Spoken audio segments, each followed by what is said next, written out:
Hi everyone. I thought it would make sense just to do a quick product vision video where I would explain the core idea behind the CoderSauce platform and give everyone from the development team, but also from the mentor team, like the overall picture and the overall idea what we're aiming for with the platform.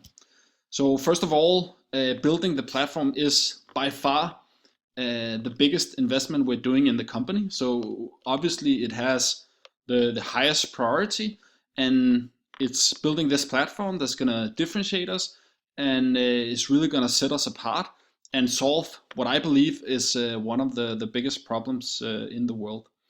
And to give you an introduction, I would hope that anyone would read the latest Medium article I just published on Medium, where I go through the market failures in student finance. And like the starting point is that currently, if you want to start a company, it's a fact that it's only 90% that they actually make it. Whereas if you invest in education, it's more, or the failure rate is only 30%. And the mind-boggling thing is that if you take a look at the global wealth, then equity in terms of stocks, etc., that's only 2%, whereas global wealth is, or like human capital, is more than 90%. So what that means is that if it was possible to make a marketplace for investing into people, and in our case freelancer, then if we just had 2% of the world's workforce, that would be an investment market which would be bigger than the stock market as we know it today, which is on the news and which is, as you all know, a pretty big thing. So that's essentially what we're trying to create. And the reason it hasn't existed is because of the fundamental problems in student finance. And in this article, I try to go through them, use an example of a girl from Bhutan. And the basic point here is that no one would be willing to trust her if, because you don't know her, she lives in a country where that you probably never heard of. You have no way of knowing exactly how much her education would be worth, if the costs are actually real, and if there is any jobs that could repay for the investment in that education. And so there's a long list of problems and a long list of reasons and causes why we're not seeing this investment markets. And that's really where the CoderSauce platform comes in. So the CoderSauce platform, as I am describing it at the end of the article, really has the kind of the core opportunity to fix the problem of this student finance. And the whole thing is kind of the purpose of the platform is to enable trust in our profile and in students, so that anyone, whether it being an investor, whether it be the World Bank, whether it being the company itself, whether it be the mentor, is able to trust that student so that they're willing to invest either time or money into their education. And we're able to show that given we're investing a certain amount of time or money into a particular student, that we could actually create a return by them working on the freelance market. And of course, this is a very capitalistic way of viewing it, but it's a way that can attract a lot of capital into the investment of students. And it's not really possible to do without a tech platform. So in the same way as Upwork is enabling me to hire a lot of people all around the world and trust them to work on this platform, we need the CoderSauce platform to enable investors to feel safe or feel secure or feel that there's not a problem to invest into the education of a particular student. And that's kind of the overall purpose of the platform, and that's what all features should be measured against, and that should really what should be driving the prioritization of our features and our sprints. So every time we think about a feature and what we want to do, we need to kind of ask ourselves the question: does this improve our ability to enable trust for a student? So with that overall purpose, I just like to go through some slides that kind of illustrates kind of the core idea behind the platform. So I'm sharing this presentation with most of you developers, and for the rest of you, this is kind of an overall picture of the basic idea behind the platform. So currently I'm on a slightly slow internet connection, so downloading or showing it is kind of pretty slow. So just give me 2 seconds, and then of course I recommend anyone going in and reading the Medium article, because I think it's pretty well outlines the core problem that we as a company is trying to solve. So I like to start out from like the target platform architecture from the perspective of a student. So the goal is that the student sitting anywhere at any time is able to access our service through the desktop of a computer. So we're sitting here and we're watching live classes, or we're talking with a mentor, or we're following one of the blogs, or we're working for our clients on the freelance portals. And at the same time, we have our credit card or debit card where our money magically comes in. And at the same time, we have a desktop tracker that tracks whatever the student is doing, so that when an investor comes and invests into the education of students, we can tell the investor with certainty that the money is not spent on sitting and drinking cafe latte, but it's actually being spent on something productive as learning, or being able to work on a freelance marketplace. So the students essentially logs into what I call the Codasource platform. So the Codasource platform, what is our proprietary technology, is essentially a dashboard and a public profile where there's one unified trust score which reflects the progress of the student, and to the extent that this student is trustworthy. And it's essentially, that's a credit risk analysis that lies behind that score.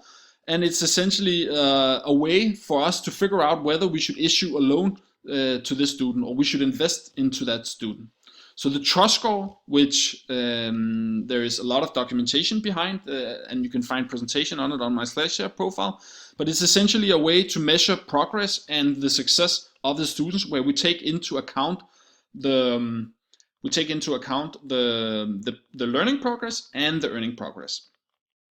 Then of course there's the learn and earn tracks, or what we call blocks, and then there's the job feed matching the students with freelance jobs across all the different freelance portals into one unified feed with recommendation on which jobs at his current stage, or his whatever current block he's working on, which he should be bidding on. And so from our platform, with one login, it should be able to access the freelance portals and the learning portals, where we, through the API, RSS feed, or a crawler, goes in and track the progress, as you can see here. And another important point of this slide is to say that the students that we're investing in, so not the students that are paying, they are free to use this, but the students we're investing in, we need a collateral for our investment. So what we're saying is that in exchange of investing into the education of the students, we're asking their username and password, either being that they use a Codasource email, so that we can make sure that no one is changing the payment disbursement method, and no one is changing the password. And then we take the password in a safe place and use that as collateral, as long as the contract is relevant or still in place with the students. So the main message here to the student is that we're willing to invest into your education. You don't have to pay anything, and the amount that we invest, in return we take a 10% commission, and we keep your password and username as long as you're with us, until the loan is repaid, or if it's a fixed contract during a year, until that period is ended. After that, once you repaid it and the contract is done, then of course you're free. But in this way, we have a collateral, and we have some kind of security for the investor that this student is actually sitting and learning, and is actually making money. We're tracking it. We can tell the investor exactly how well he's performing compared to other students, compared to the basic market. And we're able to capture the money from the freelance portals and bring it, of course, down to the students and take our 10% commission that will enable us to repay the investors. And once an investor gets a repayment, then he's willing to invest more, and we're able to expand the opportunity to more students. So you can see how important this technical infrastructure is.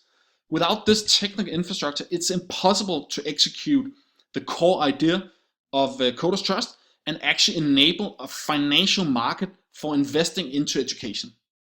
So it's a pretty significant problem we're trying to solve here. We're not creating another app where you can chat with each other, etc. This is much more important and is much more vital that we're able to work.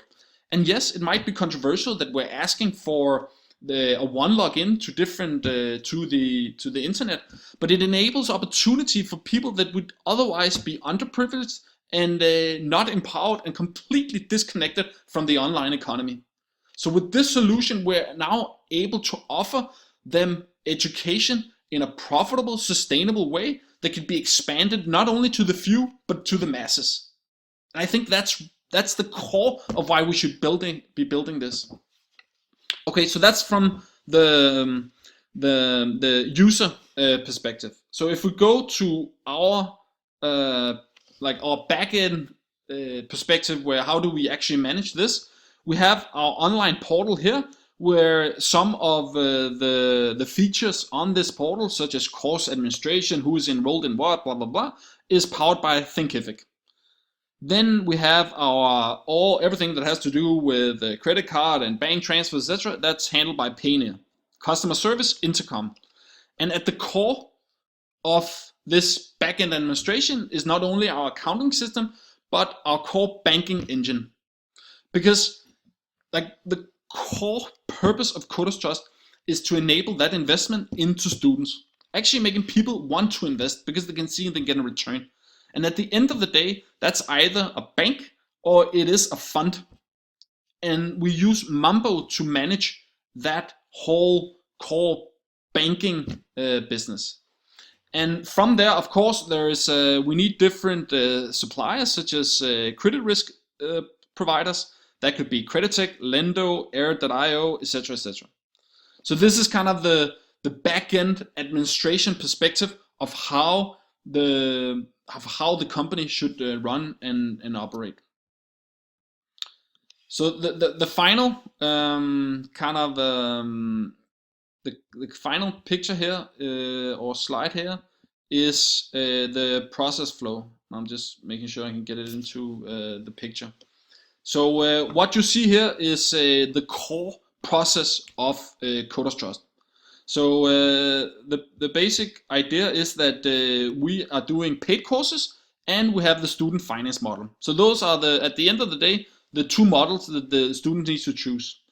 And then we need to have kind of a test and selection process where we're able to evaluate whether this student is creditworthiness in order for us to finance them. And as you already know, and there's a lot of slides on that, how we do test and selection. So this kind of shows how you enroll, and once you have enrolled and you live up to all the criteria, which is backed by these features, which is listed here, you get access to the platform with the basic features. That's a Slack community, Rocket Chat, whatever, just kind of community.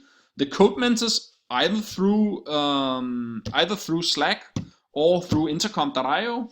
It's a job feed, and then of course the blogs and live lectures. And once they have signed up everything with their Payoneer, etc., etc., etc., that's where we're able to charge them the 10% commission. And here is kind of a list of the features which are required. Okay, so that was a long walkthrough of kind of the overall idea of the platform, the problem we're trying to solve, the solution in terms of very practical, technical stuff. So the big challenge for the development team right now is, as you already started, is now to figure out the priorities in terms of development. And currently you're organized in sprints, 2-week sprints, and the next sprint is going to be demoed at the 26th. And what you're going to be demoing there is essentially an advanced admin panel and a public profile. So the public profile is the perfect first step for us to create a unified profile